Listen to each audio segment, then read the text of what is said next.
This week in the news review, 3 million wheel sets. Skookum arrives at Niles Canyon. And tickets are selling for an excursion in Kentucky. This is Railroad Showcase.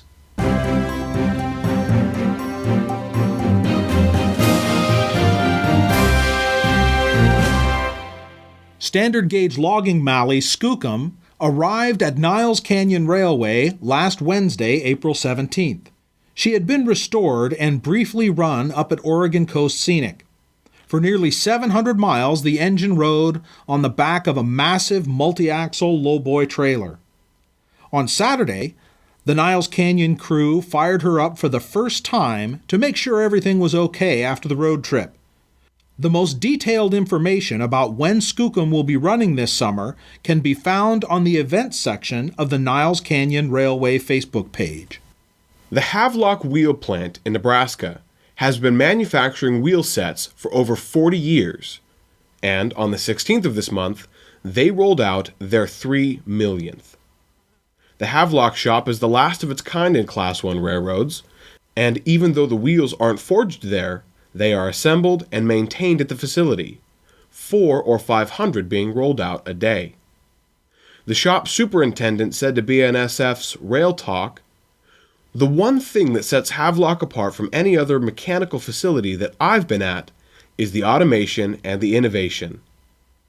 With much of the assembly process being automated, Havelock has been able to maintain a high safety standard, one that others in the industry look to."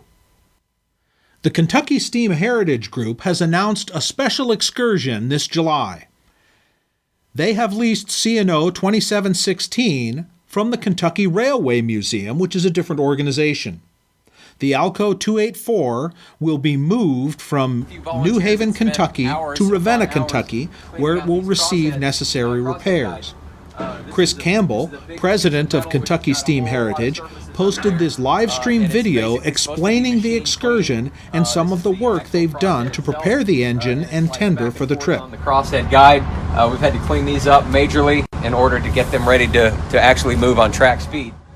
The first leg of the trip will be a fundraiser excursion where passengers can ride behind 2716 as it is pulled by a classic F7 on the museum tracks to Lebanon Junction. The trip will be on July 26th, and tickets range in price from $43 to $2,716 for the engineer and fireman seats. So is this excursion actually going to be on CSX mainline?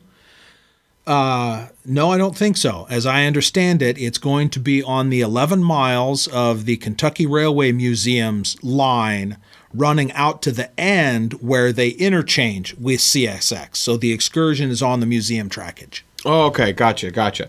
And is the 2716 actually going to be steamed up? No, the repairs that need to be done to the engine are going to take place at the Heritage Group's facility in Ravenna.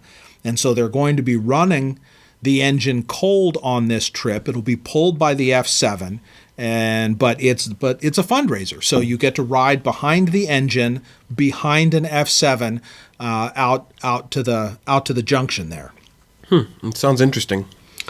It should be. You know, if I lived in Kentucky, I would be out there to watch it. Yeah. Well, and getting a big steamer up and running is never a bad thing. Absolutely not. All right, remember, guys, there is twice as much news and other good stuff available in the full extended episodes available to Gold and Silver Spike members on our website, rrshowcase.com. And we'd like to send a thank you to Nathan DeLay for his shout-out to Railroad Showcase. Nathan is a rail fan and model railroader who shares his enjoyment of the hobby on his YouTube channel, and he gave us a nice little plug. Thanks, Nathan. We're going to send you 6 months of Gold Spike membership to show our appreciation. Thanks for watching. We'll see you in the next one.